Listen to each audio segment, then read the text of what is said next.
study which discusses the Hesped is Yakra Shachar or Yakra B'Chaim, whether it's for the honor of the departed or the honor of the living, those who remain. It's a long sugya, and the conclusion is that it's Yakra Shachar, it's for the honor of the departed.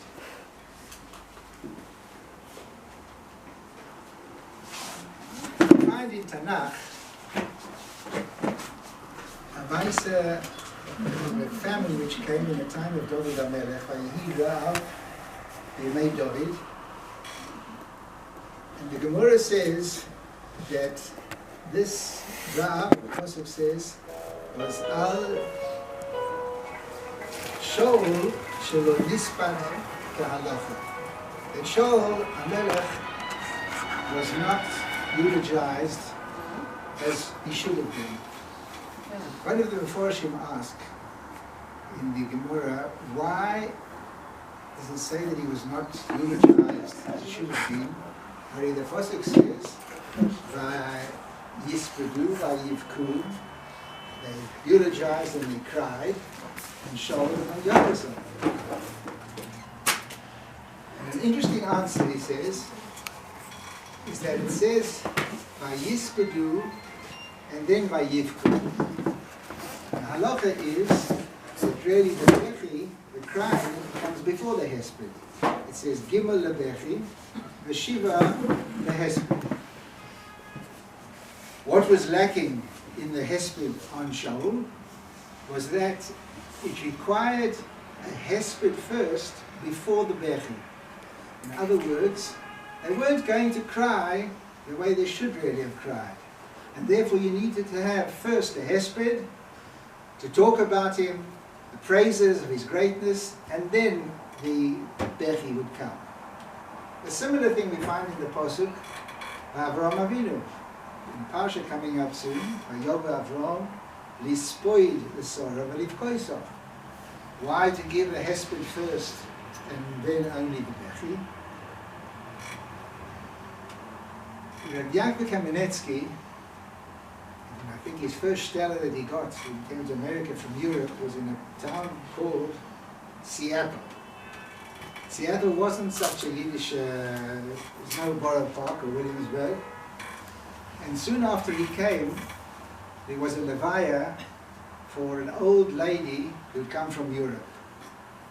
And when the new young Rabbi Kamenetsky, came to the funeral parlor, he saw everybody dressed in their Sunday best, Shabbos finery, chatting and talking.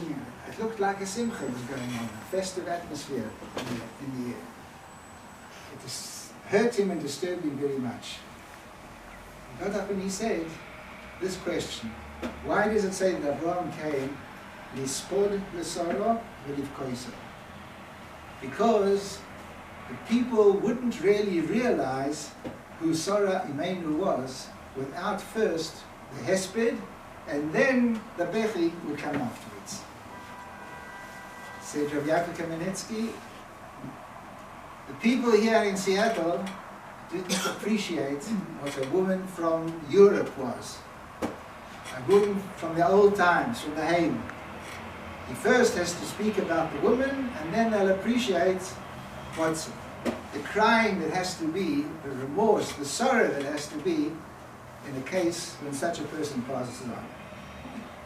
Now, of course, in this case, where we have gathered here tonight, this is completely not the case. The very taking place of this event of family and of friends who knew the late Mrs. Cohen, Aliyah HaShalom, means that we're all aware of who she was, what she represented, where she came from, and which path she took, and how she continued ascending in her Avodas Hashem until she reached the peak.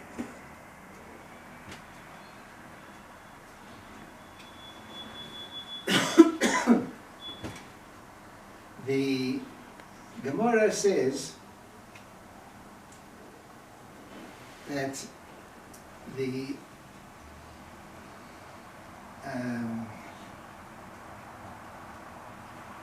Hesped, it's Rav, I think, who said. Rav said to Rav Shmuel ben Shelas, it's a Gemara in the end of Shabbos. Rav said to Shmuel ben Shelas, Chorim behespeda, Chorim aloshon of cham, be warm, be enthusiastic, make a big effort with the Hesped, ki hosom ka'imna, because there I will be standing.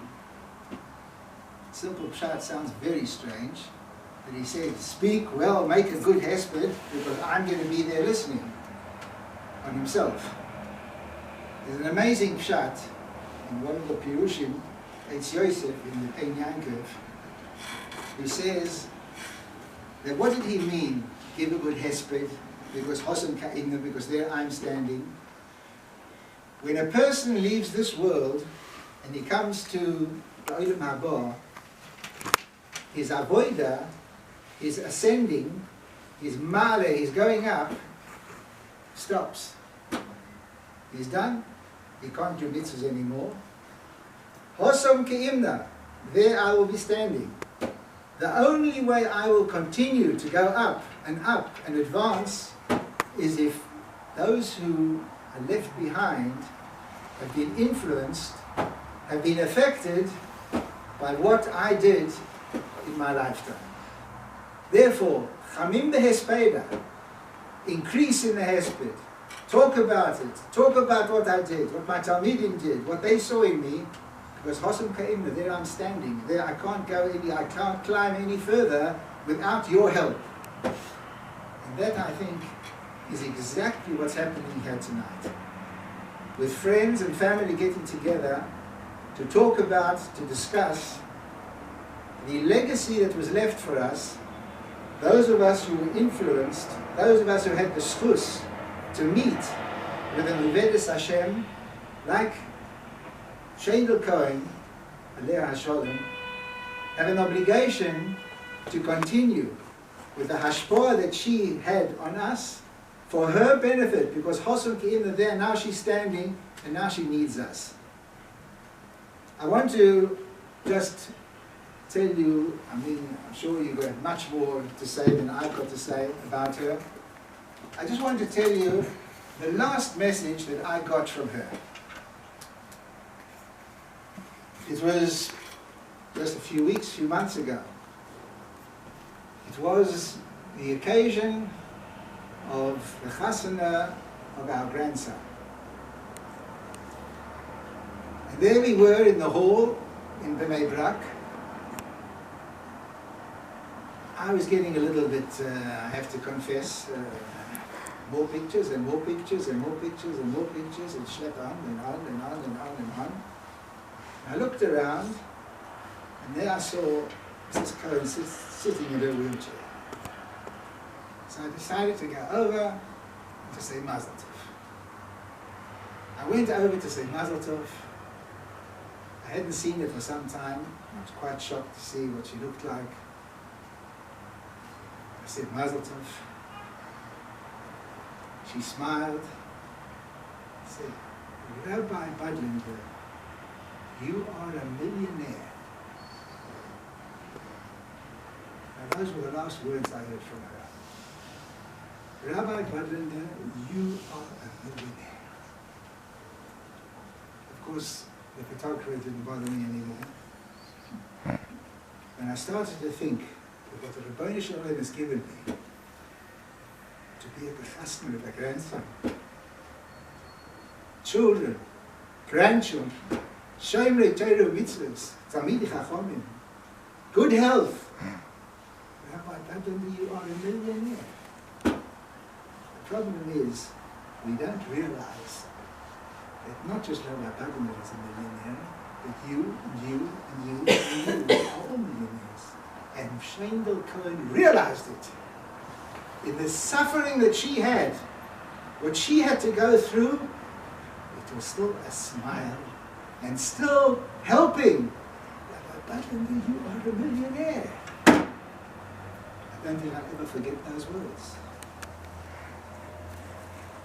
Chaim Kreisler once told a story, and with this I'll end, that when the dark clouds of war blows over Europe, and he was preparing to escape, the Yid came up to him, with a bunch of papers, said to him, Rabbi, I don't know if I'm going to survive. Maybe you're going to survive. If you do, try and look for someone of my family and give them these papers of money which I've saved in a bank in Switzerland.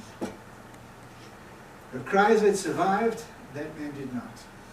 Rav Kreisler tells that he tried very, very hard to find a relative of that man, and he couldn't find it.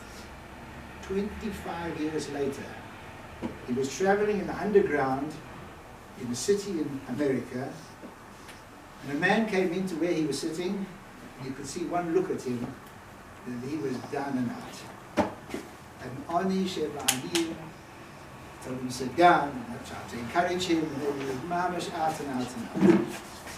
In the course of the conversation, Kreisler asked him, what's your name? He gave the name. Kreisler looked at him and he said, you're related to so-and-so? That was my father. Kreisler said, I have the papers for a bank account in Switzerland entrusted to me to give to you. But I haven't got money to go to Switzerland. So Kreisler, I'll lend you the money.